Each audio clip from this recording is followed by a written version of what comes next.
So I think that we have to proceed in English. Okay.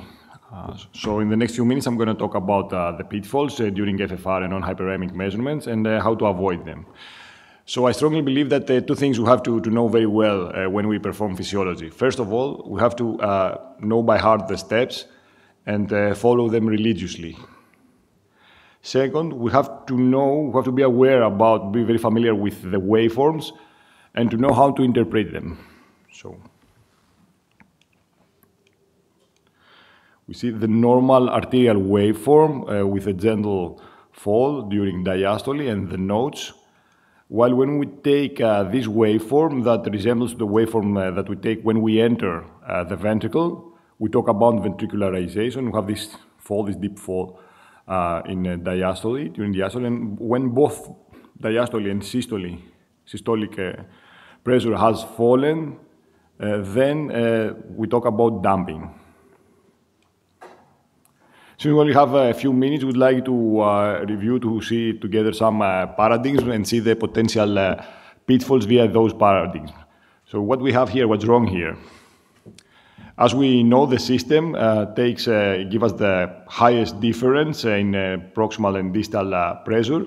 It picks by its own the highest difference, but this peak could be erroneous sometimes. So why? What's this? Why does this happen? So what we care about is to measure the highest difference during a stable hyperemia. The system is not aware when we have induced a stable hyperemia. This is our job, and we have to correct it. Let's go to the second paradigm. Here we appreciate the waveform, the proximal pressure waveform with the red color, and we see that the systolic pressure is lower compared with the distal systolic pressure. So we have what we call damping. Why damping is caused? What's the cause? What's the reason? We may use small catheters. It could be because of an obstruction of the guide catheter. Maybe there is a thrombus in the guide catheter. It could be bubbles or the remaining of some contrast.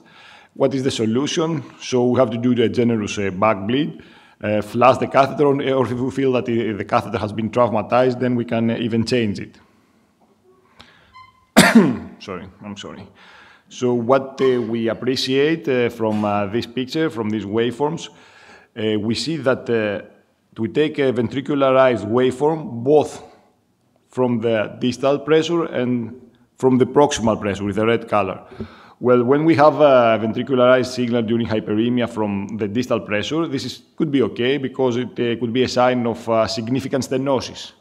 However, what is problematic here is the ventricularization of the proximal pressure waveform, and we have the ventricularization. Why this is happening? What could cause this? It could be due to a deep engagement. And we have to be aware that when we inject a bolus dose of adenosine via our catheter, we may cause the so-called Venturi effect, and we have a dip of our catheter. So at this point, I would like to mention that I find it very useful to use a second guide wire in order to be able to manage to handle easier our guide catheter. So maybe if we push a little bit the second guide wire, we could, with a gentle movement, we may cause a partial disengagement and resolve the problem of ventricularization. Other causes of ventricularization could be the presence of an ostial lesion or when we use large catheters in relatively small vessels. Okay, our fourth example. We appreciate here this weird waveform from the distal pressure. It's not stable, it has different shapes, and this is the whipping artifact. The whipping artifact is caused when our wire has entered a small branch or a small vessel, and it hits against the wall of this vessel. This is the reason that we take this peculiar waveform. So the solution is pretty simple. We just pull a little bit our wire, and then we solve this issue. Okay, let's go to our fifth example. We appreciate here the proximal and the distal pressures. They have pretty similar waveforms. However, we see a significant difference between the pressures. And why this is caused? It's a drift. So when we have a significant stenosis and the difference between the proximal and the distal pressure is high, the maximum difference between them is high, we should show the ventricularization pattern regarding the distal pressure measurement. When we have big difference between the two waveforms and the shapes are, the morphology is almost identical, then we have to think about drift.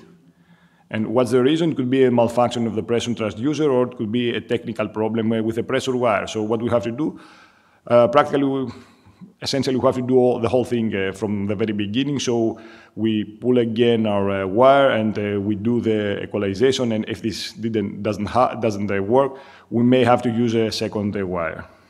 So don't forget, always we have to gently pull back our wire, bring it at the very tip of the guide catheter, and see if there is a drift. So PDPA over 1.02 or PDPA less than 0.98 suggests the presence of a significant drift, and we have to redo the equalization. In order to respect my time, I want to finish here. Two conclusions, two important take-home messages for me. When we perform physiology, you have to respect the protocol, stick with the protocol, take no shortcuts if you want to avoid any erroneous measurements. And the second, we don't have to appreciate and take under consideration just a single value that the system gives to us. We have to interpret and examine carefully the waveforms. Thank you very much.